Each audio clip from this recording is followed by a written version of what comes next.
Hi, my name is Tom Hollands, and I'm a food scientist, and you're listening to Us People podcast with Savia Rocks.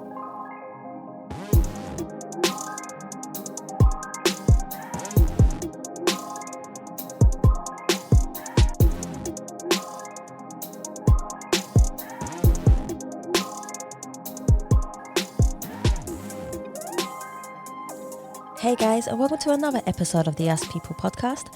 I'm your host Savia Rocks, and today I'm humbled to have Tom here with me today, who is a food scientist. Hey Tom, how are you?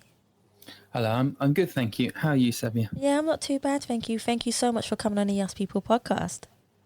Thank you for inviting me. No, it's totally fine. I'm going to say this from the start.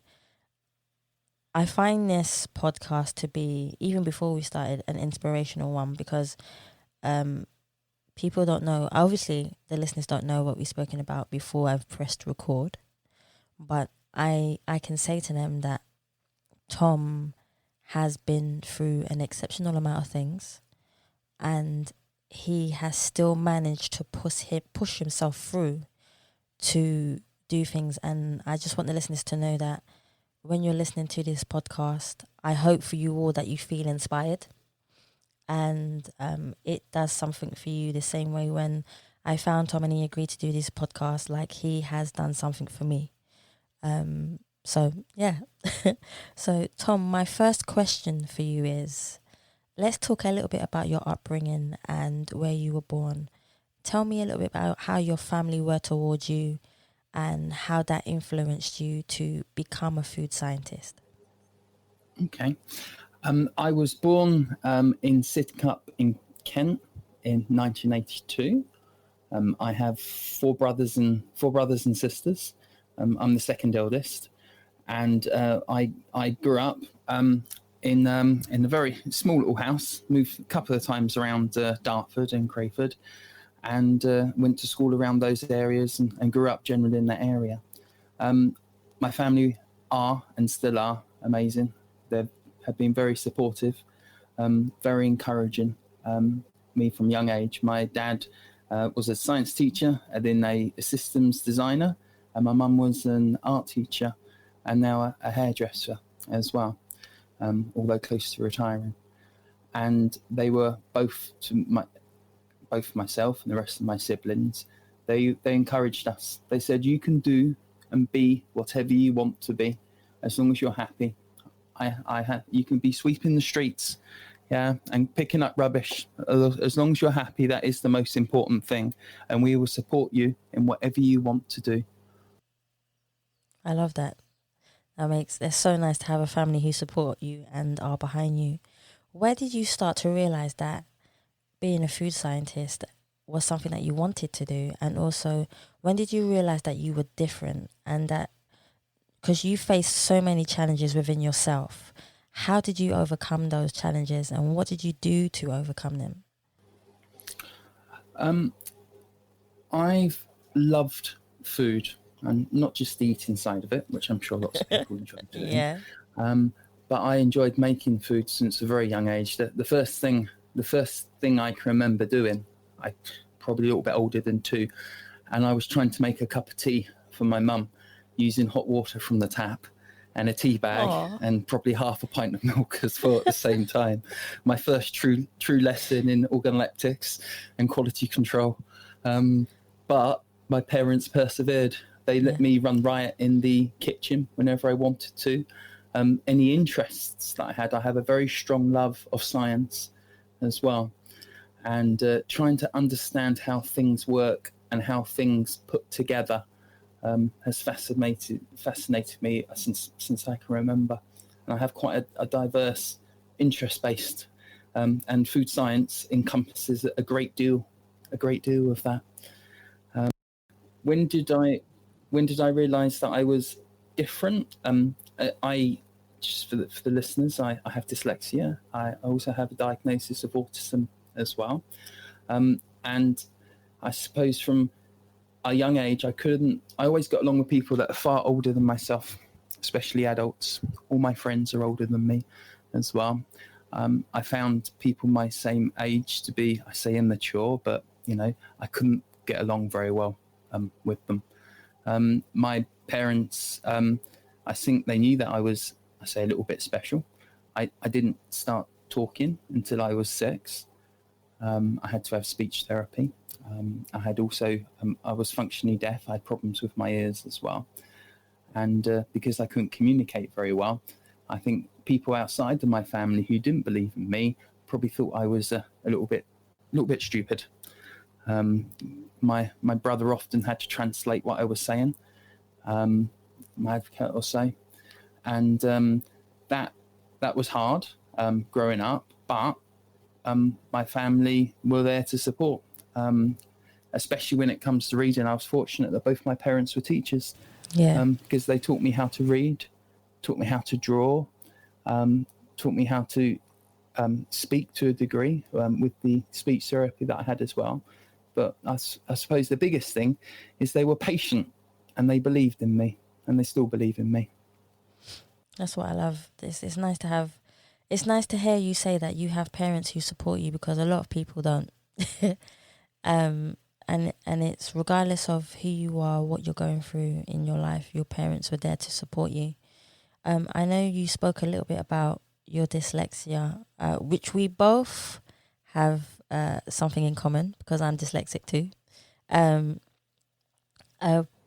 When did you find out you had dyslexia, and was it easy for you to find the support, not just from your parents but from other people? How were they towards you?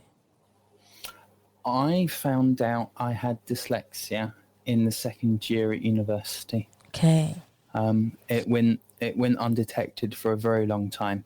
I can't spell for toffee. Spell checker is a great friend of mine. Oh, tell me about it. And yeah, yes. I think it would be very, I think it can be, if I'm writing shorthand to someone, I usually have to translate it to them a couple of times or so, because it's just, it's hieroglyphics or so. I'm better off drawing pictures and telling a story. Yeah. Oh dear, no, that sounds like it's either that or Grammarly. Have you heard of Grammarly, Tom? Yes, I have. I use that. I use spell check, which on Word or whatever I'm using, or Grammarly, because those two kind of saved my life in a way. Because I most probably would be like you, drawing or singing it out to people just so they can understand what I'm trying to say.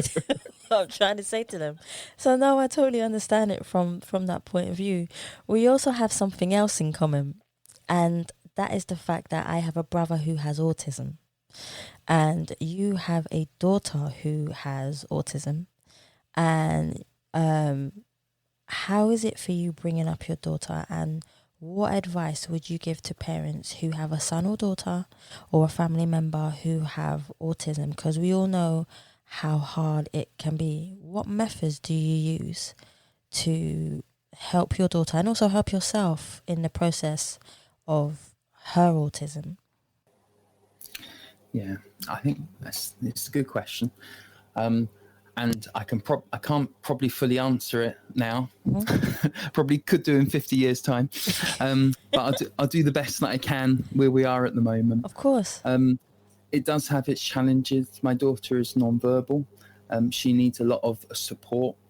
She doesn't have a good awareness of risk and danger.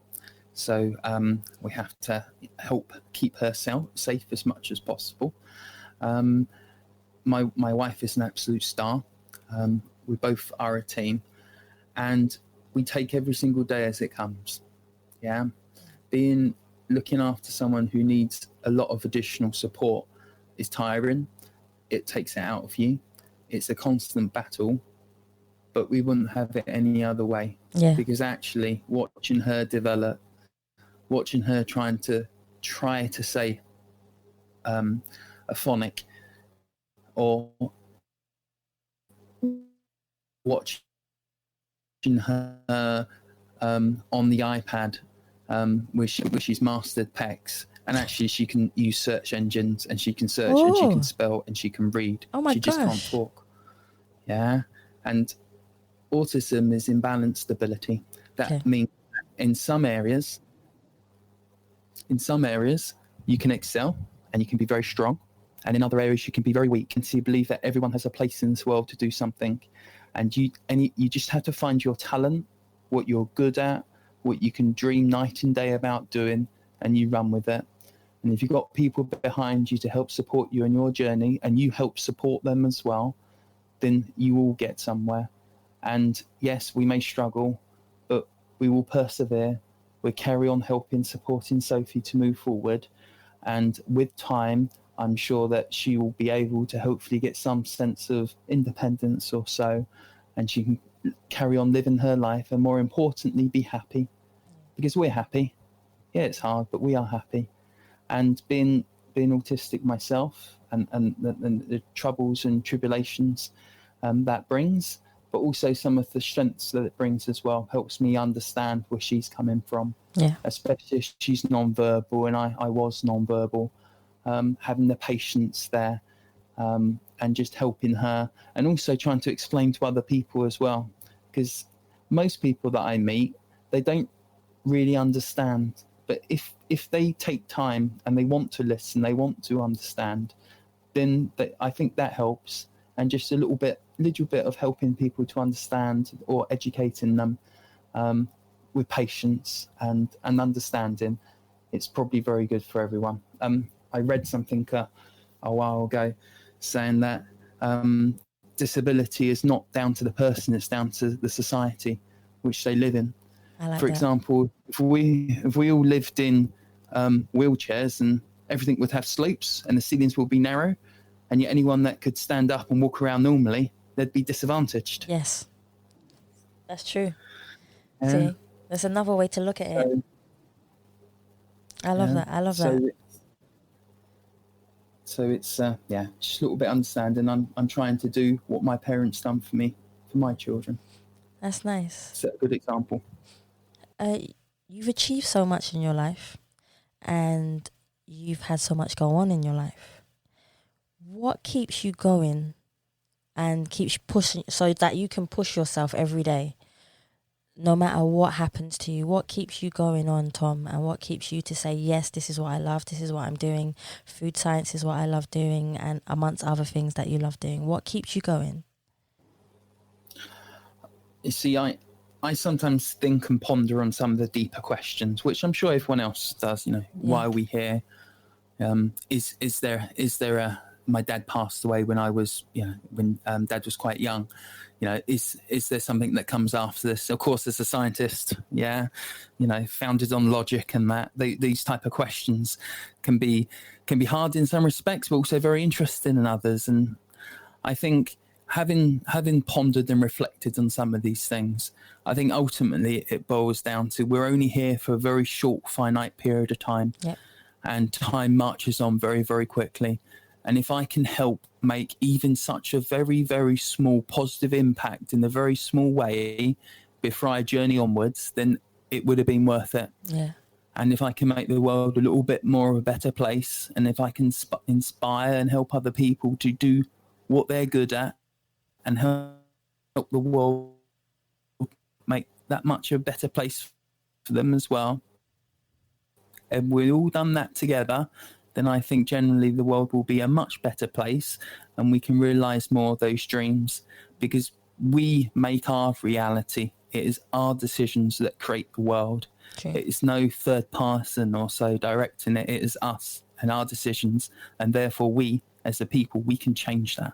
Yeah, I agree. I agree with you. Within your whole life, what has been the most inspirational story that you can share with us, that can also let people know, no matter what you are going through, there is hope, and to keep going?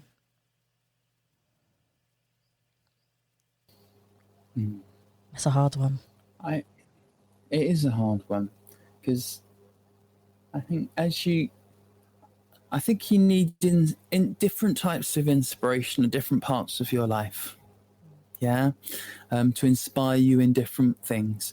And, I think inspiration's very, very close to leadership also, because you inspire people to change. You inspire them to be a better person and to try and improve on those things.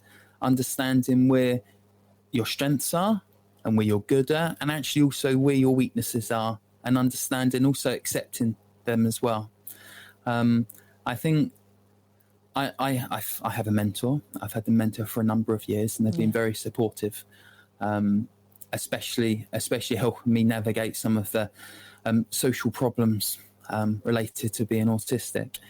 And I think learning, probably being told that perfection is a target you can never achieve. Yeah. And you can get very tired trying to do that, and you can diminish in returns.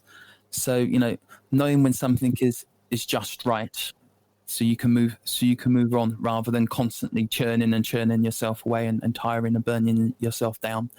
So I suppose it's more about how to manage yourself, how to being inspired to manage yourself and to move forward in a good direction. I don't know. It's a really good question. I think you find inspiration from different places. I'm sorry, I can't. No. It's fine. It's absolutely fine. We all find inspiration, like you say, in different places, different things. You could be walking down a road and something magically just happens spontaneously, and that inspires you. So we are all inspired by different things, different people. Even animals can inspire us to do things. My animals inspire me to do things every day, even if it's to be calm, to be patient, to love, because animals love more than anything else. Is they always love. So I think that's something that us humans can learn is love each other. So no, it's absolutely fine. Let's talk a little bit about food science. Yes. For people who don't know what a food scientist is and does, Tom, could you explain to us a little bit more about it from your point of view? Yeah, sure.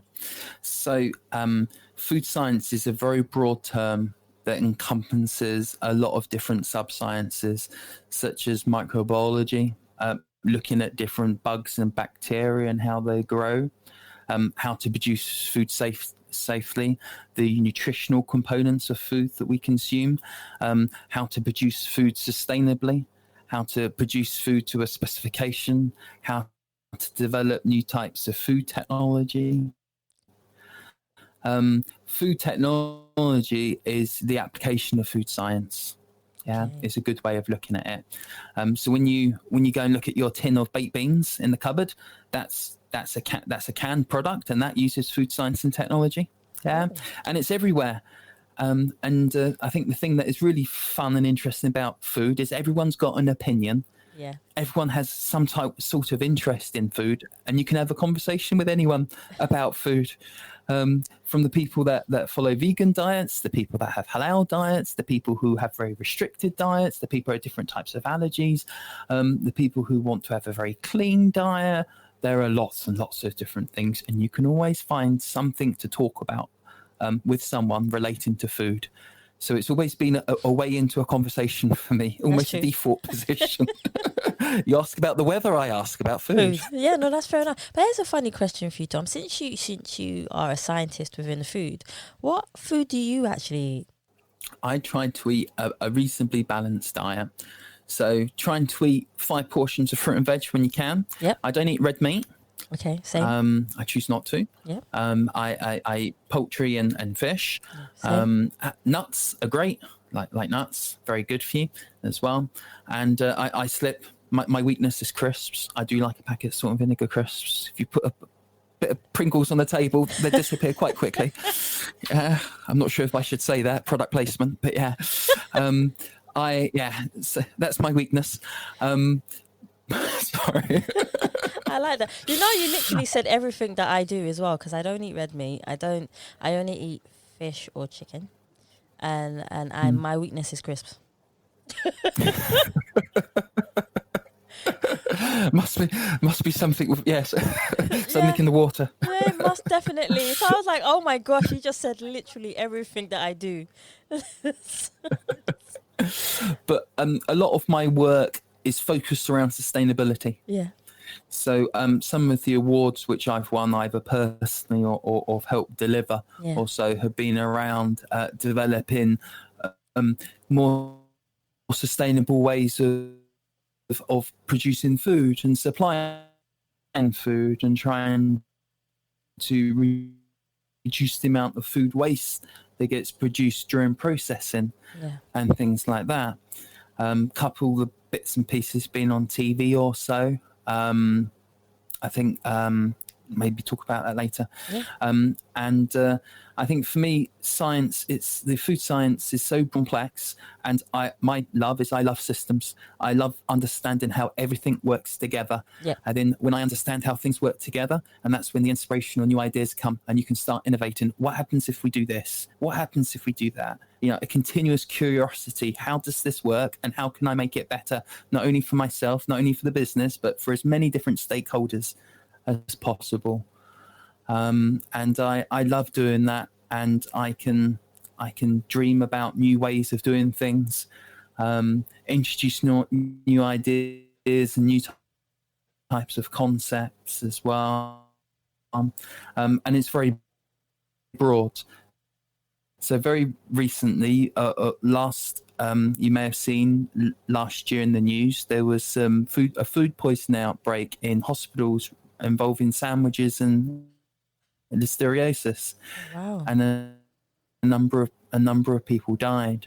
I was part of a group that rewrote the codes of practice on how to produce these types of food more safely, applying the most recent science and learning, which was adopted by association and some certification bodies as a new standard to work towards. So it's doing that. It's food science and technology as a force for good and something positive for as many different people as I can possibly reach, or new ideas, collaborative. I work with academics, I work with governments sometimes, work with other people with the industry as well. And I'm very fortunate to say they vastly want to achieve the same thing. That's They good. really want to achieve the same thing. They're very passionate. There's not many food scientists people coming into the industry at the moment. It's an aging workforce. However, there's a strong bit to food science which is really interesting and fascinating. And I think people look at it that it's not a sexy career. It's not like, you know, working for, you know, CIS, or, you know, as a detective or fireman, or working on CERN or something like that. But actually, food systems are the backbone of our society. Yeah. I have a job because I need to feed my family. Ultimately, that's what it comes down to. So let's talk about what you do, Tom, as a food Okay. scientist. And so I know a lot of people don't even understand science. So would you be able to explain, just for the listeners to understand, what you do as a food scientist and what the industry is like at the moment? Okay. So I'll start off with the latter part of your question. The industry is in quite a lot of turbulence at the moment, the food industry. It's been, for want of a better phrase, it's been hit by a meteor with the pandemic. And it's disrupted the industry significantly. We've all noticed our own patterns of shopping have changed. Most people are doing more cooking at home, less people are eating out. There's been a bit of a uptake in interest in home baking at home, and preserving your own foods and actually growing your own foods as well. And it seemed to be almost a little bit of a sea change, which is still continuing at the moment. So in some respects, the pandemic is very unpleasant, of course. A lot of people have suffered a lot of loss, both economic and, more importantly, life and well-being and health and happiness. And must acknowledge that. In other cases, it has, like all system changes, it produces both things that you want and things you definitely don't want. But there has been some, I say, good things, some positive potential things that can come from this, both in terms of how we get our food, how we process and store our food, and how we distribute food out to the rest of the country. A food scientist, in a nutshell, utilizes the scientific methodology to explore, develop, and research food related topics. Yeah, so it could be microbiology, how bacteria grow in foods. It could be how we process foods, how we store foods, Yeah. how we ensure conformity to specification, i.e. it's the right weight, size, shape. It could be manipulation of different foods. It is a very, very big domain. And it has and if we think about it, food is the backbone of our society. Yes. We go to our job fundamentally so we can eventually eat. Yeah, and whatever the long pattern is to that, we always come back to food. We go to work so we can get food and sustenance. Yeah, and it's the backbone of all societies, and we're interconnected with food as well. Yeah, we all have an interest in food. I haven't met anyone that doesn't have an opinion of food as well, and that's good because it's actually a topic I can readily talk about. That's true. And get very passionate about, Yeah. and learn something new from everyone. Because even though I'm a scientist in food, other people's views of food are interesting, and I talk about their opinions, what they enjoy about food, where they think it comes from, how they think it should be sourced, how they think food is produced as well. And I find that fascinating. And there are so many disciplinaries that link into food science, that it's a bottomless well, and you learn something new and interesting every single day. And I suppose part of being a food scientist is the application of the science as well. So you have all this top level theory, and it's how do you apply that theory into everyday practice as well. And connected to food science could be the way that we organize ourselves to deliver food. Yeah. So you could talk about national culture or organizational culture. You can talk about trends, you can talk about food security. You can talk about food authenticity.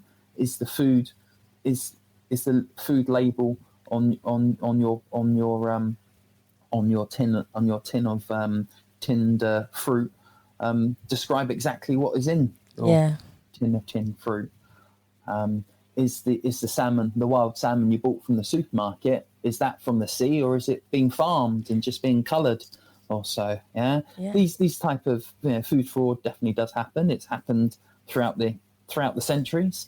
The millers used to put stone dust, concrete dust and whatnot, wood dust into their flour to try and make it heavier. Serious? And that as well, to try and bulk it out. Yeah, there has been food fraud throughout the centuries. It just becomes, people are better at doing it now, but also the methods of detection are better as well. Yeah. And I suppose it's good to know that lots of people are aware of this and ensuring it doesn't happen in their own supply chains as well. So a bit of a long-winded answer to your question. No, I love the answer. You just taught me something just there. I didn't know people were putting obviously concrete in flour and so on and so forth. And it's been going on for stones and things. So I can only imagine what people do now within things. And even though, Tom, like you say, we're better at detecting it, it's a little bit, if the right word is discouraging, to know that people are still doing it. In that sense. No, that's really cool. I really love that. How does food science and technology work together?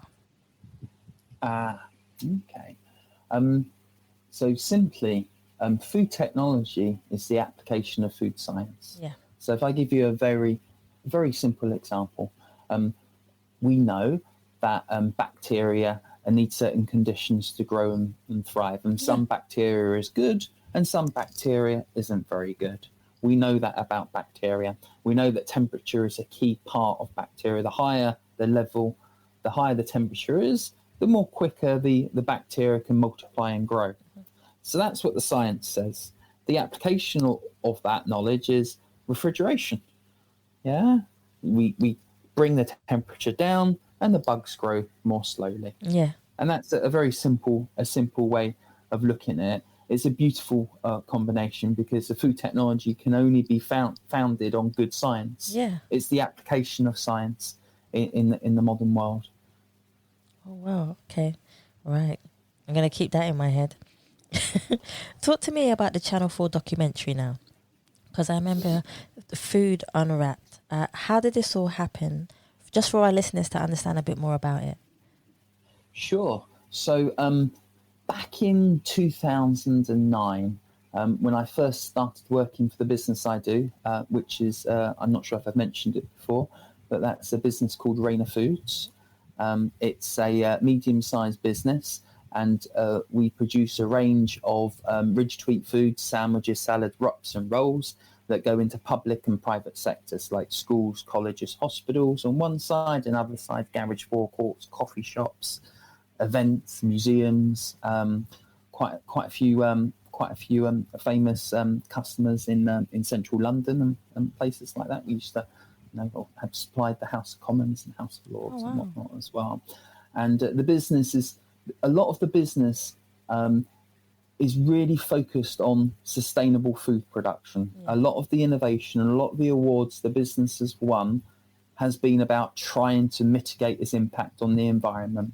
And Rainer Foods is a family business, so very much interested in the next generation that take over the business and start moving it forward.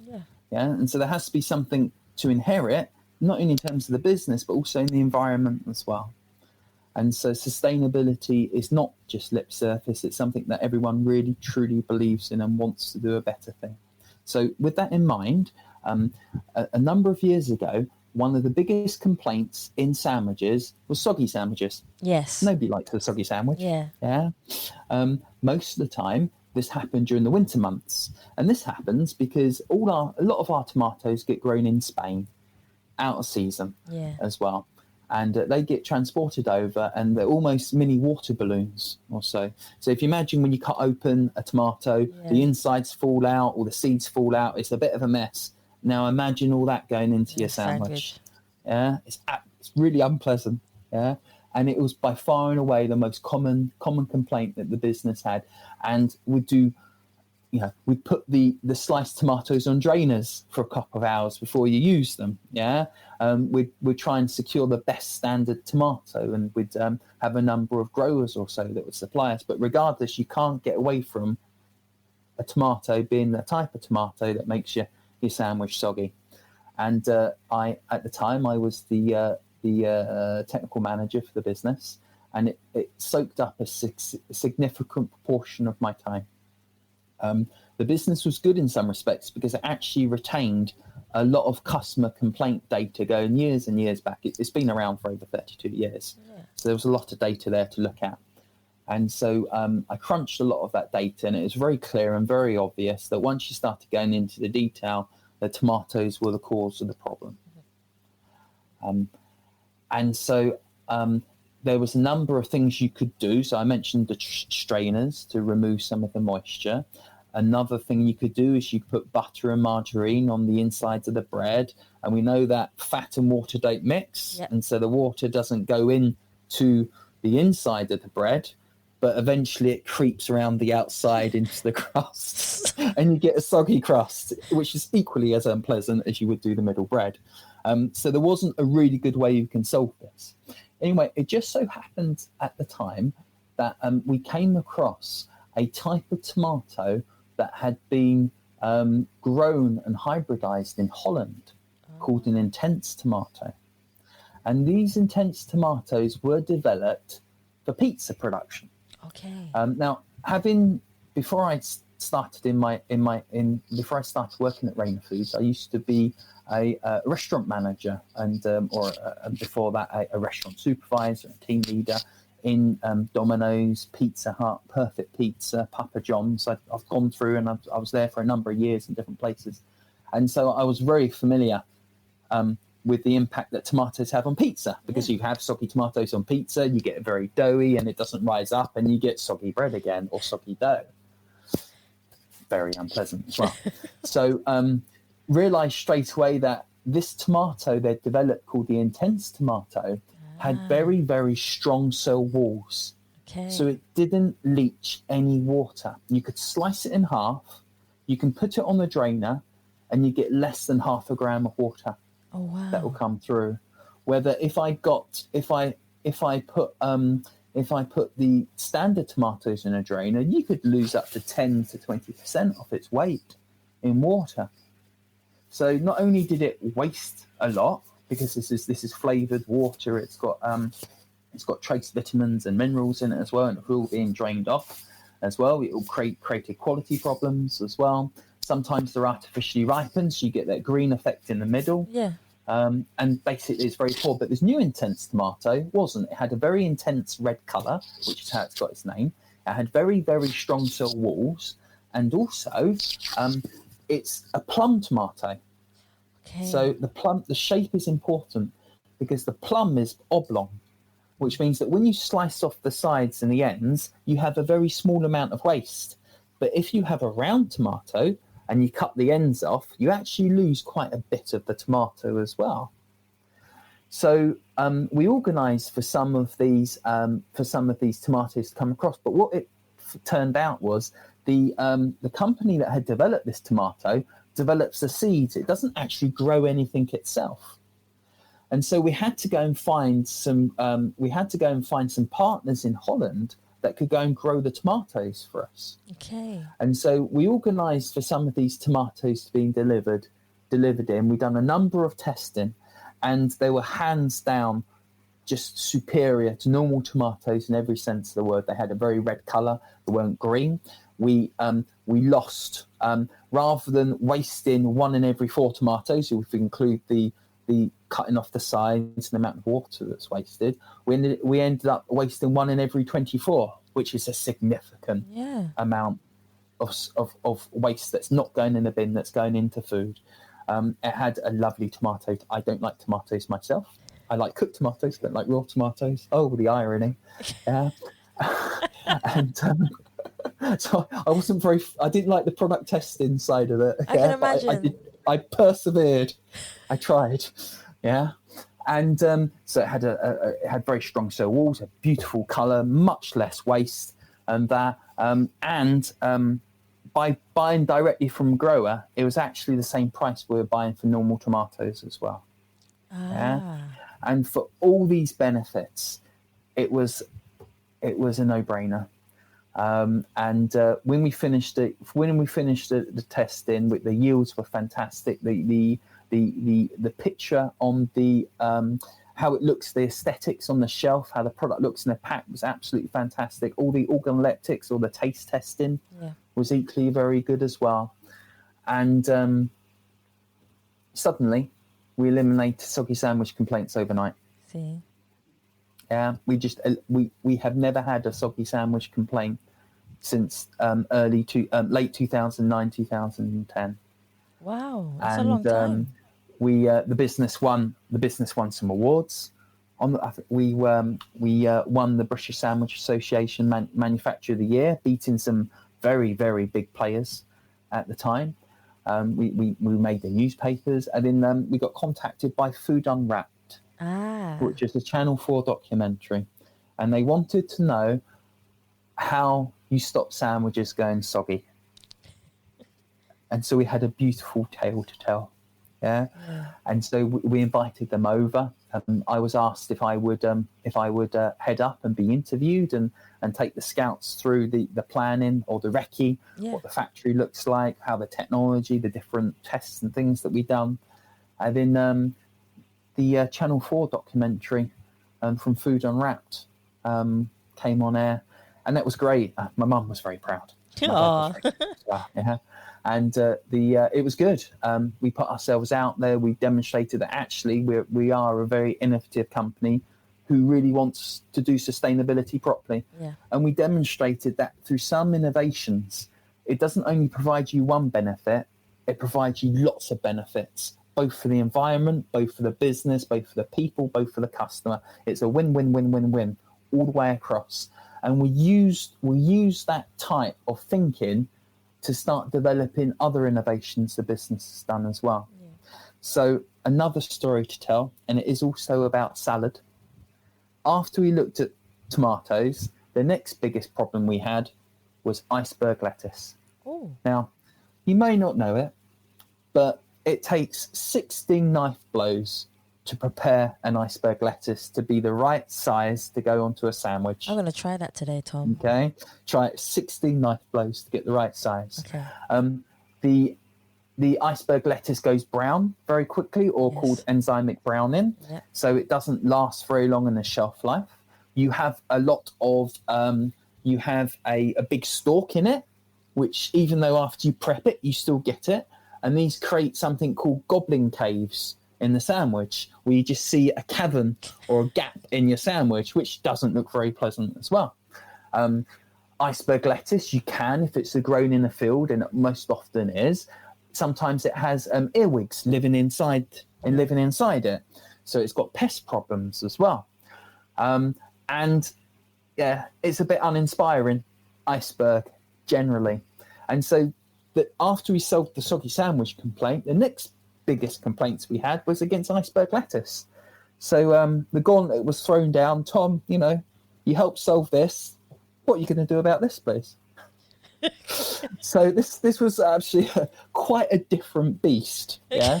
So from the work that we've done, so there's obviously lots of problems there. There's a cost problem. There's a big waste problem. After you cut out the stalk with the iceberg lettuce, you lose 10, 15, even 20%, depending on the time of year of the stalk. So you're throwing away food and that as well.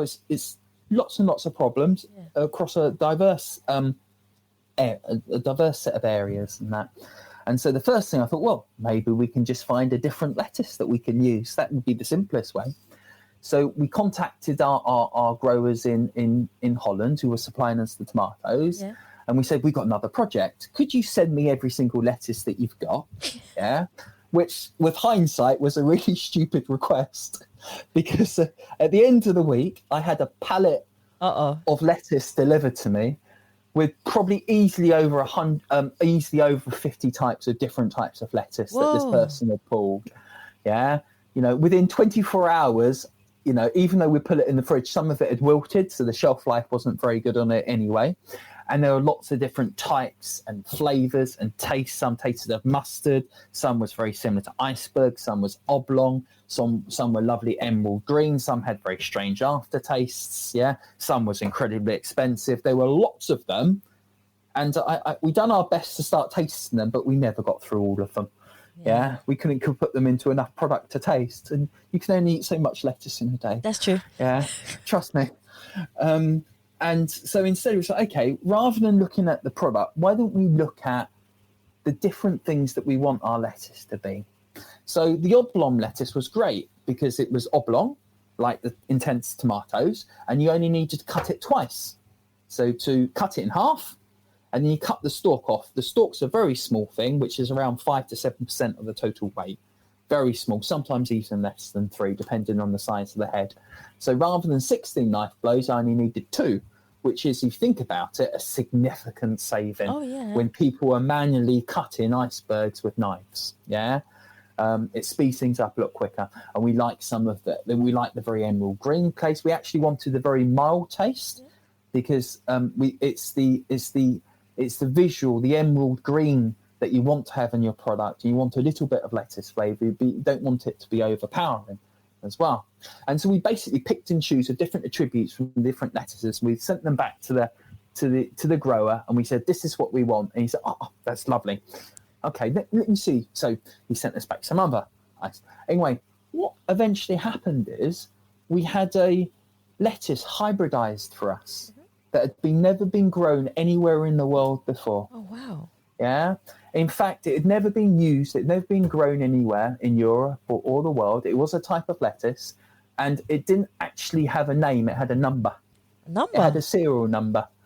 Yeah. Because it had never been grown. Yeah. So I said, here is, I can't remember it off the top of my head. I know our chairman, Matt Rayner, can. But, here is, serial number 12345. This is your lettuce. This is what you want. And it was perfect. It was fantastic. Yeah. I only needed 2 knife blows. The product had a lovely emerald green colour. It had a lot of green foliage. So actually, it was nutritionally superior to iceberg as well. It was grown hydroponically inside in greenhouses as well. So it was more sustainable because of the hydroponic systems that they were using, reduced the amount of water. It didn't have any pests, any pest issues, because the nature of what it was and where it was grown. And it was tick, tick, tick, tick, tick, tick, tick. However, we couldn't put on the packaging the serial number of the lettuce. And we didn't think just calling it a lettuce really done justice to all the hard work, 6 to 9 months of hard development work and some hybridization cycles or so.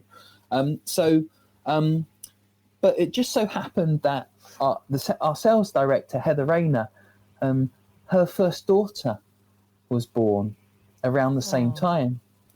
So we called the lettuce after her daughter, Verity Grace. Oh, okay. Oh. Yeah. So some people have a flower named after them. Verity had a lettuce named after her. Yeah. That will stay with her for the rest of her life now. Yeah.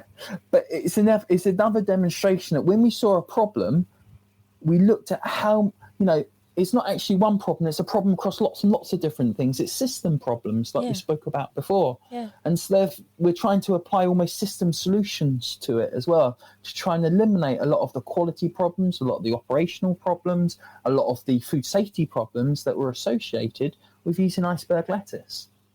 Wow. I didn't know there were so many issues with so, because we go to the shop, say for instance, an individual goes to the shop just to buy it and they grab it and they don't pay any mind to the amount of work that goes into just preparing the sandwich itself. Because people just go and grab it, buy it, and eat it. Absolutely. And the most common comment we get when we give people a tour of our factory is, I never knew sandwiches were so complicated. Yeah. Yeah. I think the vision is very much of almost like in a coffee shop or a cafe where they make the sandwich in front of you.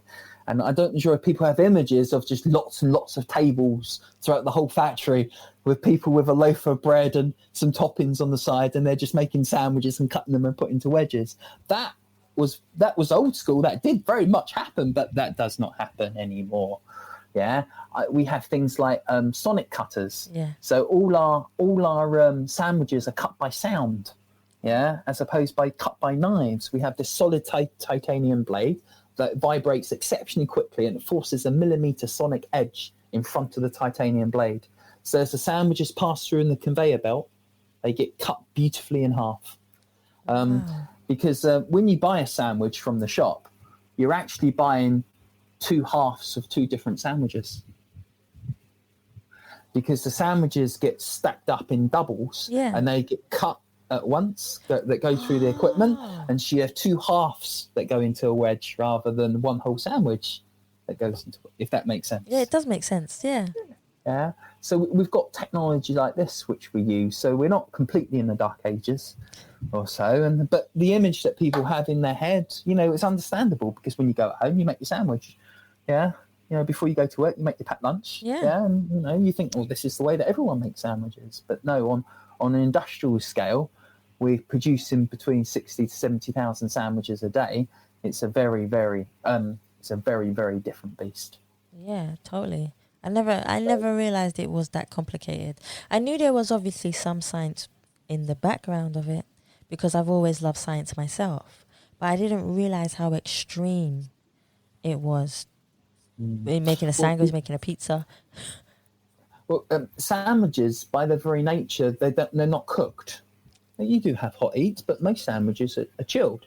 And that means that everything that goes into that sandwich has to be ready to eat. Yeah. So most people, when you cook stuff, you cook things to improve the quality, but also to make it safe. Yes. Yeah. So of course, you can't cook lettuce.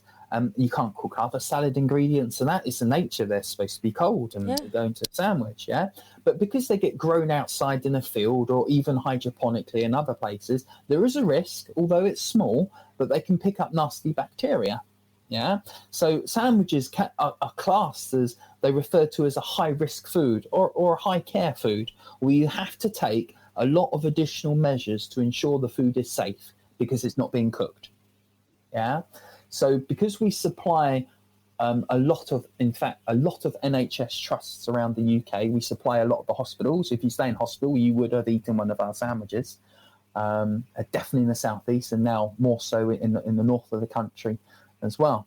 and therefore the standards that a factory has to work at has to be exceptionally high, which means we have to wield and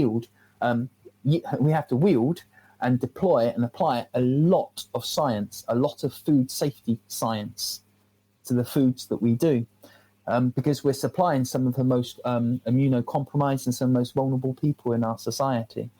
Because a sandwich can kill someone, and it has happened.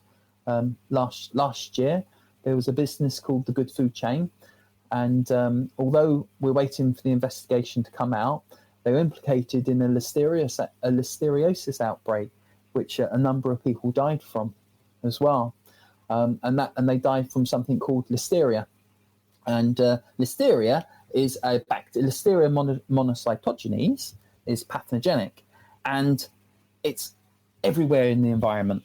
Yeah, if I got 5 people standing in a room with me, on one of their shoes, you'll probably find listeria.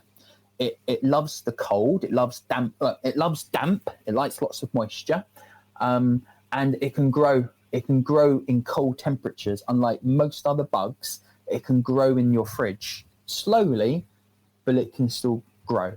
Now, in the normal healthy population, if you were to get infected with listeria, you'd probably have very minor symptoms. You might have a bit of a tummy upset, and that will be it. However, if you're immunocompromised, it could potentially kill you. It can cause pregnant women to miscarry as well.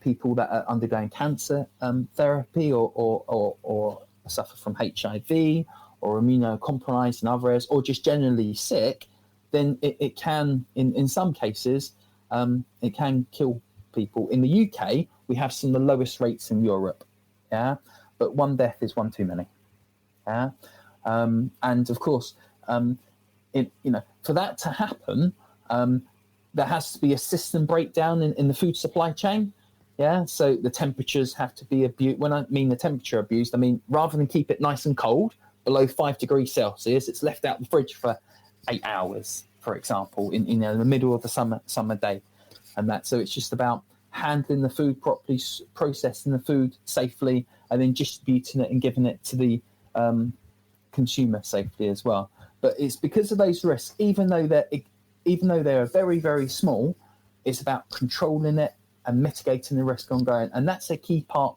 of my job and the application of the science that we have. My job is to ensure that we produce safe food consistently in a most sustainable way as possible. And that's where a lot of the innovation and that comes in as well. So the department which I oversee is called the Food Science and Innovation Department, and I only employ scientists. Yeah, I employ scientists, and all the people that work for me, they have science qualifications or that undergoing science qualifications as well, like an apprenticeship at a university as well. Because ultimately, food safety is our most paramount importance, yeah? And you have to deploy those resources constantly to ensure your food is safe, day in, day out, whatever time of the day, it's safe, it's safe, it's safe. Especially in this current day and age with the pandemic as well, that there can be no deviations as well. And so my team and my department spend a lot of time ensuring our systems are fit for purpose, verified, validated, abuse checked, to keep on supplying safe and consistent product, which is why science plays such a key role in what we do. We have to understand the intrinsic nature of our food, how it behaves, how it reacts, what the risks associated with it as well. Because as well as bacteria risk, you can have chemical risk, you can have foreign body risk, like, for example, a hair. If you find a hair in your food, that's a foreign body. The same as you found a stone in your food, it's foreign body as well. And also there's the allergenic risks as well. So there's 14 allergens. You've probably heard of a peanut allergy before, and a nut allergy, sesame seed, and that as well. But a sandwich can contain lots of allergens because it's a composite product. Yeah. So the mayonnaise can contain egg and mustard. Yeah. The fish obviously contains fish. The bread contains wheat, and it can contain soya as well. Could also contain some of the chutneys and that sulfur dioxide. So there's prawns and crustacea and celery. Yeah, there's a number of allergens. And we have to control those allergens as strictly as we control the other elements of the food safety as well. So sandwiches are incredibly complex. We handle almost every food apart from alcohol as well.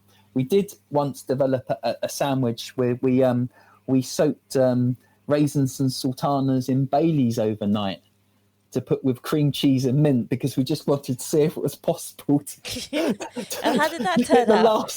To get alcohol into a sandwich. It was, a little bit of light-hearted, development work or so. But we handle all the food categories. Yeah. Every single food category we handle and we use in our products. Sandwiches, you can put anything in 2 slices of bread. Yeah. And we've and as you can see, that's why the complexity is there. That's why food safety is so important, and that's also why we have to innovate all the time, because we're using lots of different types of food that are produced and developed in different ways. Yeah. But we want them to be as sustainable and as safe and as high quality as possible.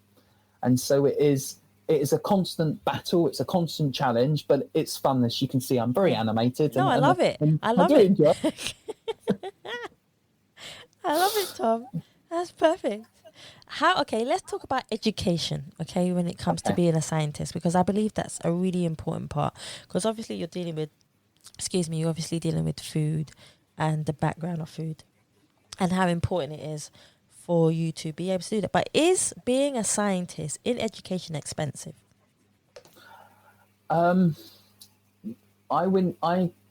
I graduated from Manchester Metropolitan University in 2008, and I worked very hard. I didn't really have a great deal of a social life, but I'm very passionate about my subject, which definitely helps. Yeah. And I got a first-class honours degree.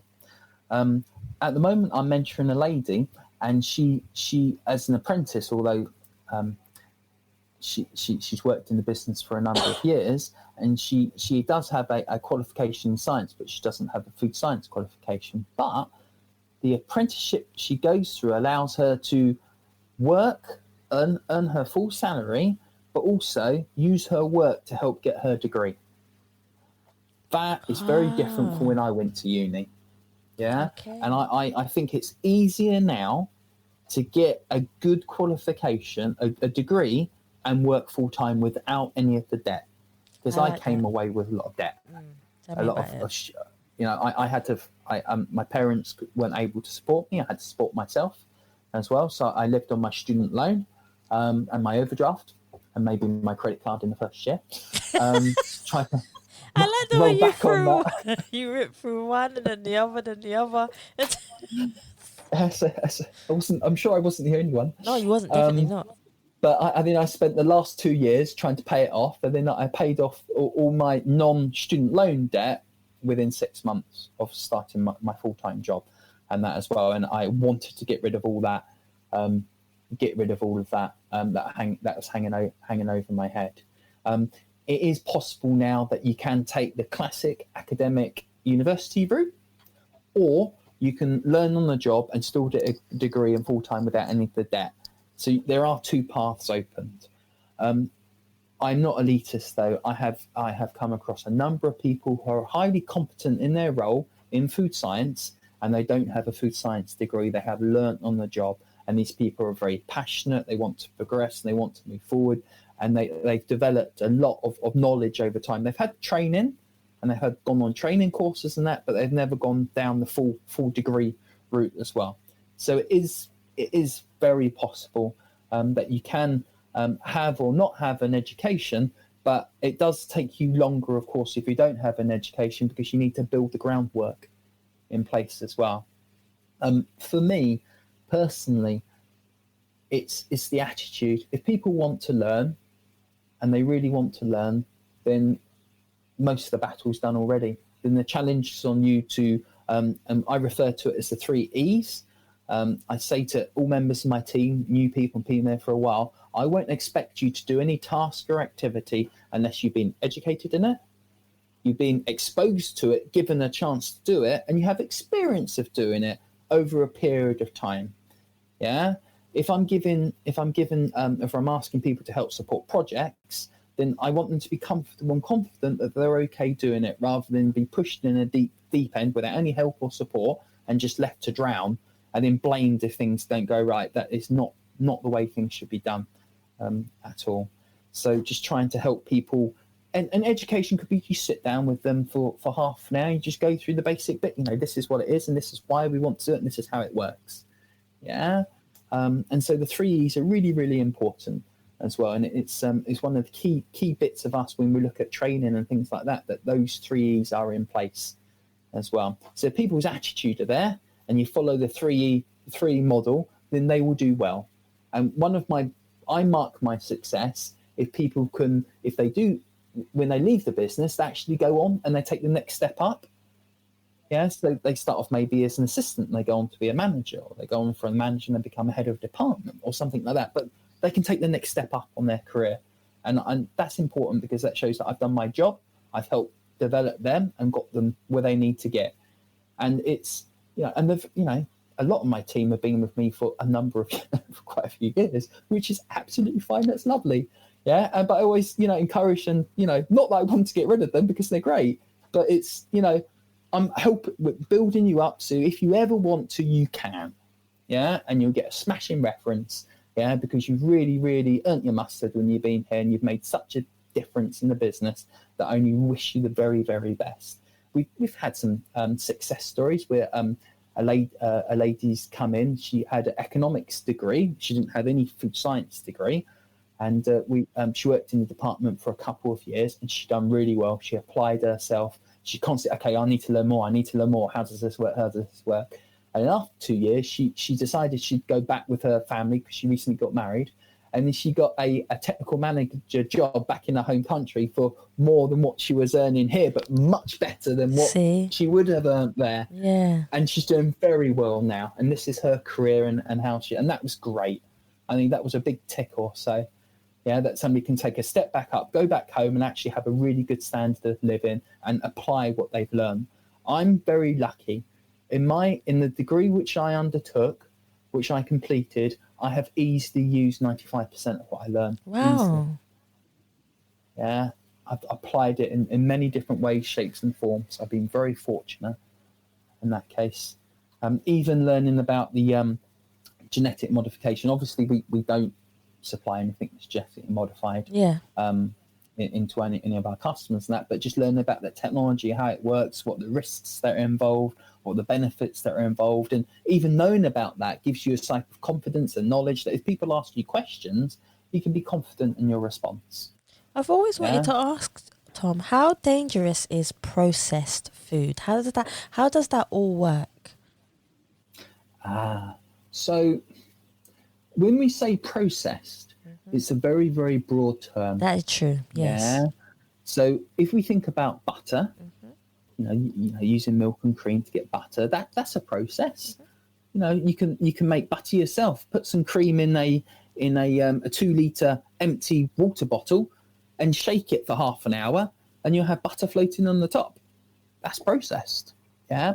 But I think what you mean is ingredients that have gone through ultra processing. Yes. So all the ingredients have been modified and changed, and there's maybe different starches that have gone in or thickening agents. There's a lot of E numbers or so. It's gone through a number of different processes.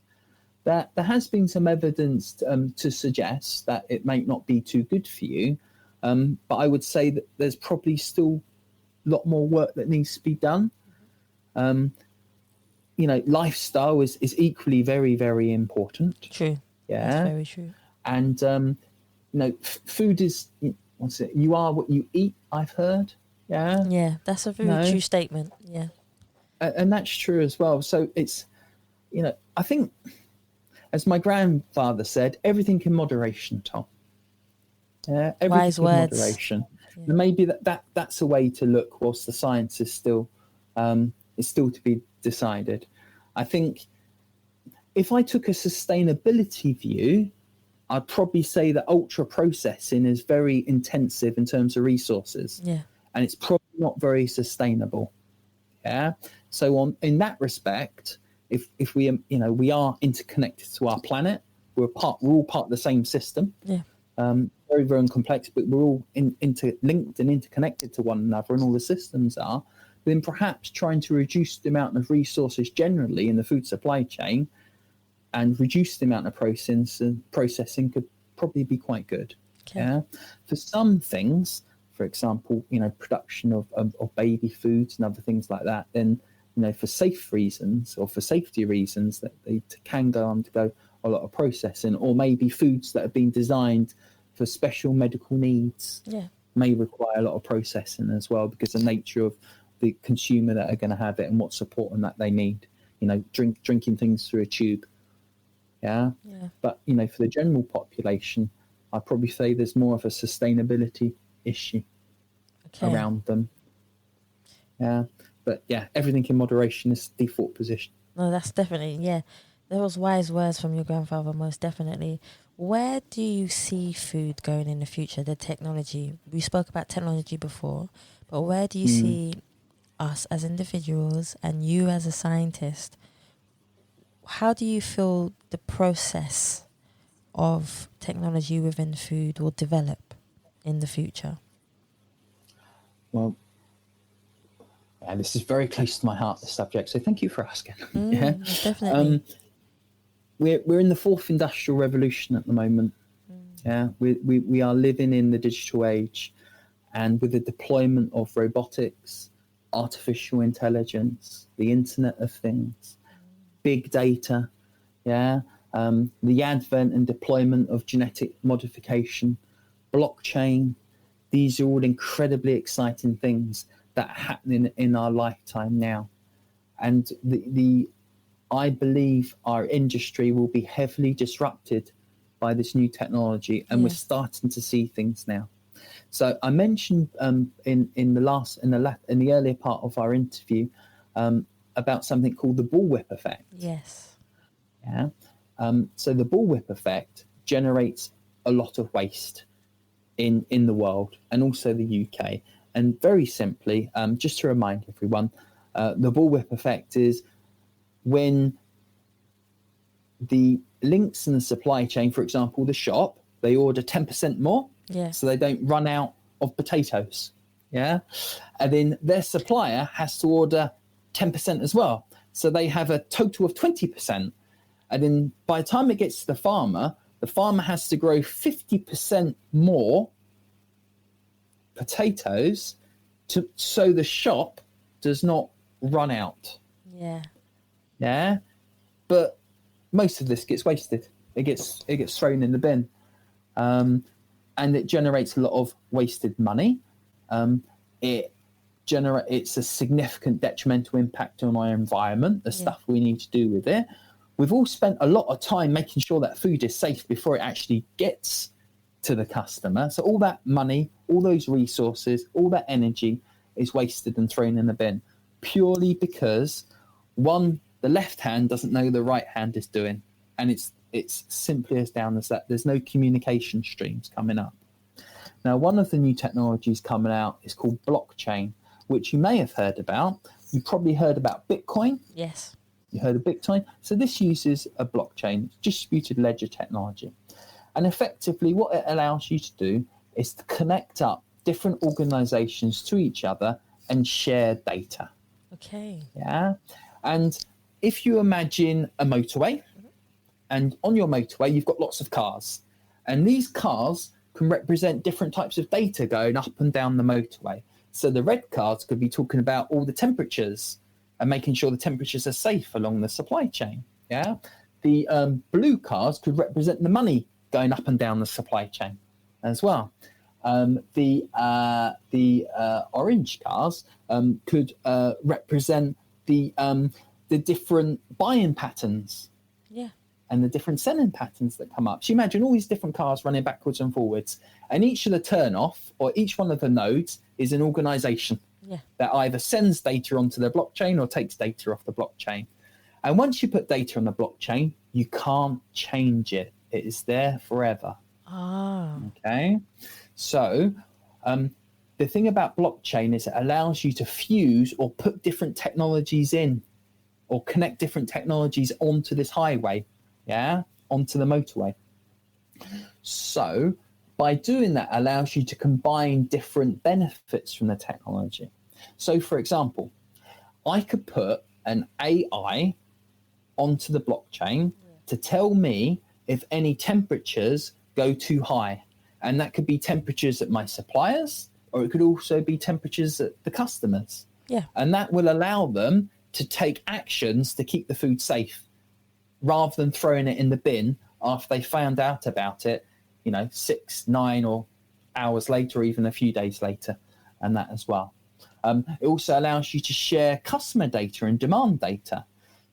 So, for example, the shop could be ordering 10 extra BLTs every day, because they don't want to stock out. But actually, the AI is looking at their ordering patterns and looking at the supply chain and actually saying, no, you don't need that because next week it's going to be rainy and people eat less sandwiches when it rains. So you don't need 10, you actually need 3.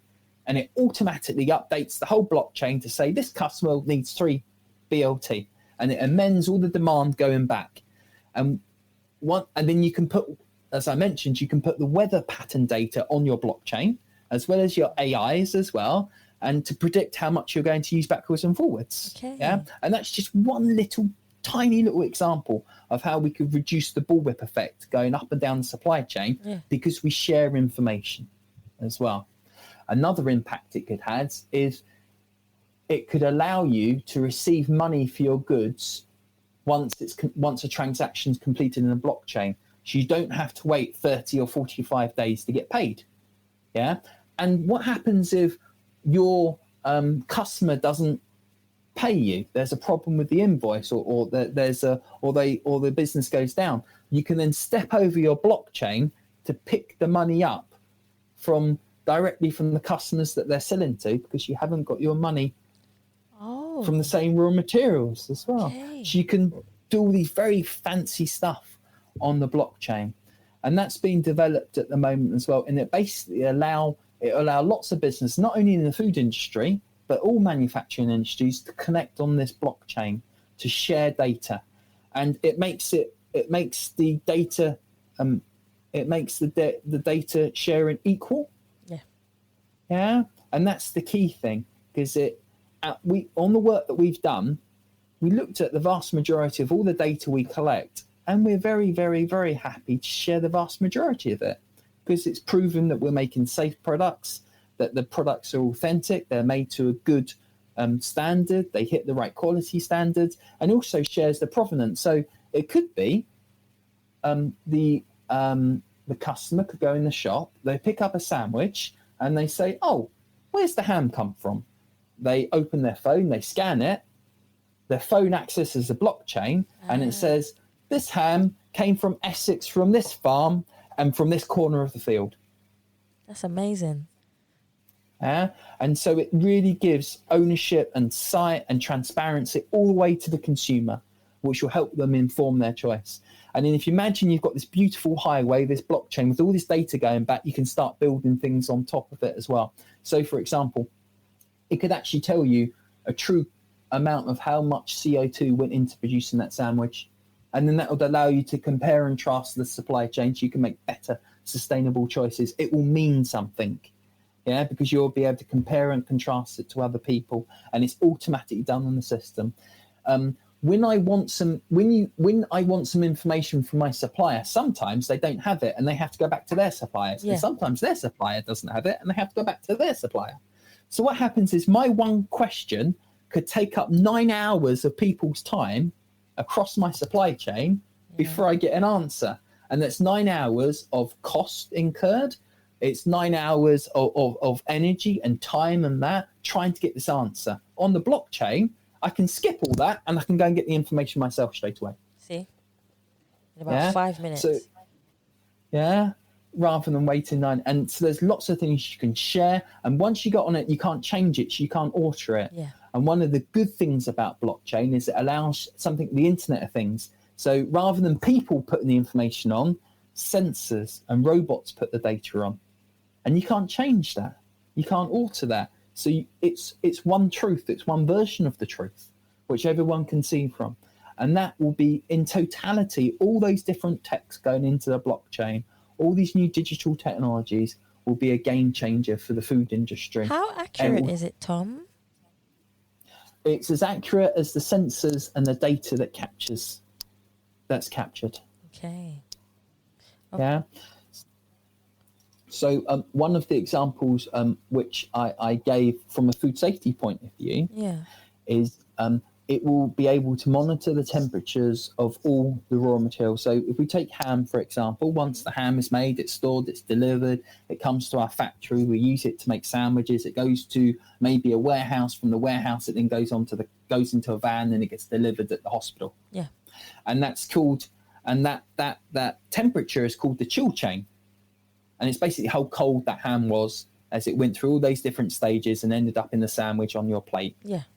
And what you can do is you can use the sensors to check that temperature, and you can put an AI on it, so you can model the growth of the bacteria on the ham as it moves through all these processes to the final customer. If there's any problem, it will let you know straight away, and it could say, do you know what? This is 3 days worth of shelf life. Actually, it's fallen out of chill chain here and here. You've only got 2 days of shelf life, rather than the whole pallet or the whole lorry, massive articulated lorry, going in the bin and being thrown away. Oh my gosh. Yeah. Because people don't want to take risks with people's lives. Yeah. Yeah. And of course true. we can't. Yeah. And that's the consequence of producing safe food, that you don't take risks, you err on the side of caution. But blockchain and new digital technologies will change that.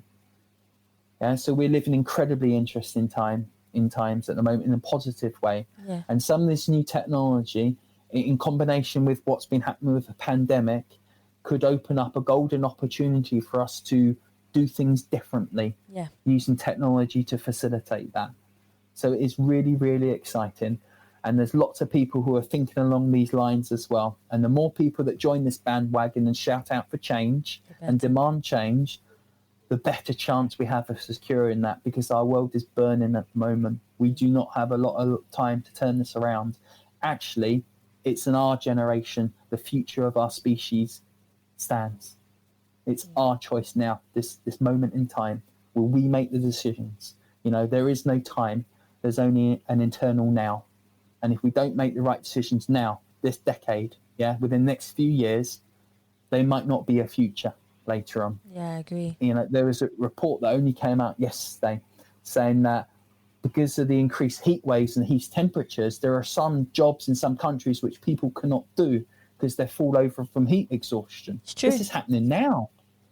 And this will cause displacement. It will cause food security risks. It will cause more disease and more zoonosis to come out, because people get pushed more and more into areas which are with animals and wildlife, and it will just increase more the problems that we're facing now.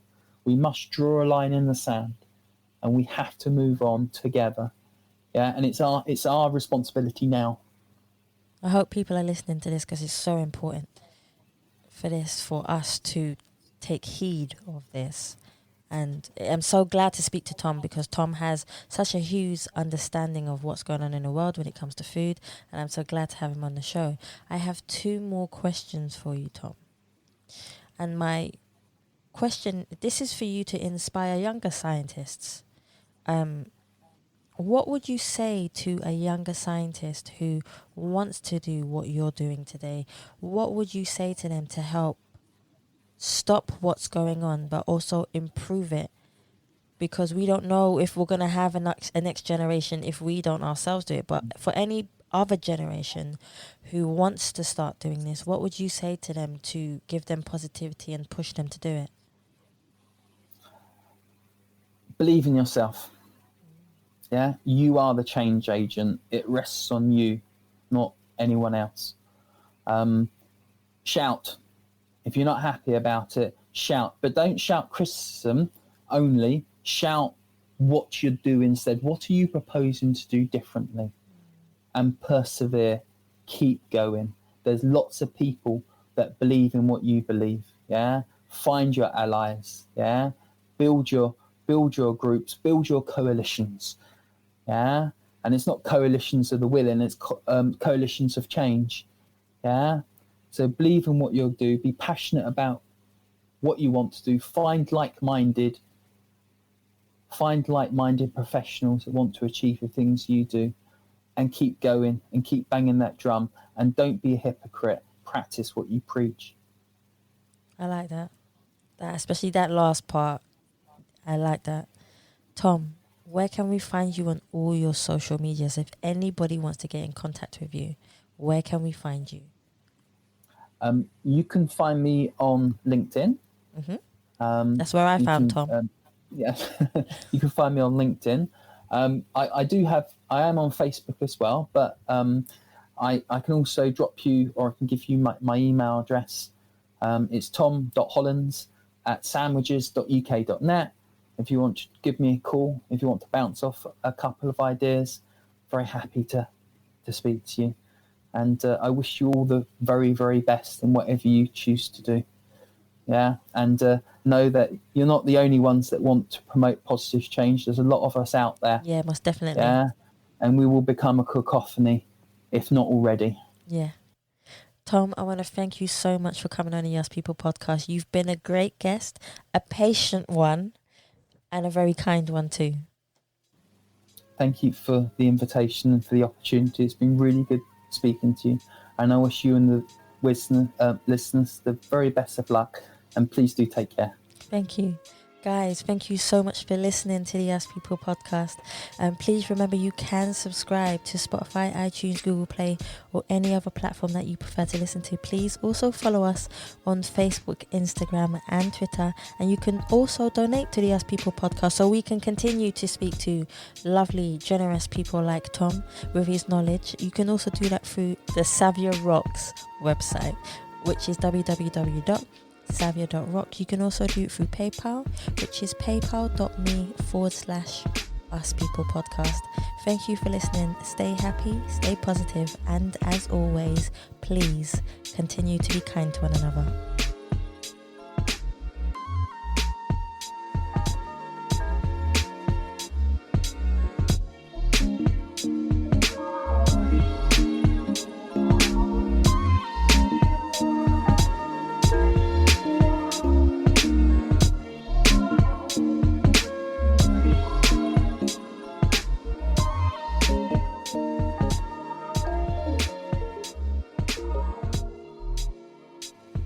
I'm grateful for your time, for your help with sorting out and giving me sight of the questions, and your perseverance for stretching that over 3 days. But I've enjoyed the experience, and I think you're one of the good ones as well. Yeah, and we need lots of them. We need lots of them at the moment. Yeah, it's the good people that will rebuild our world now. Yeah.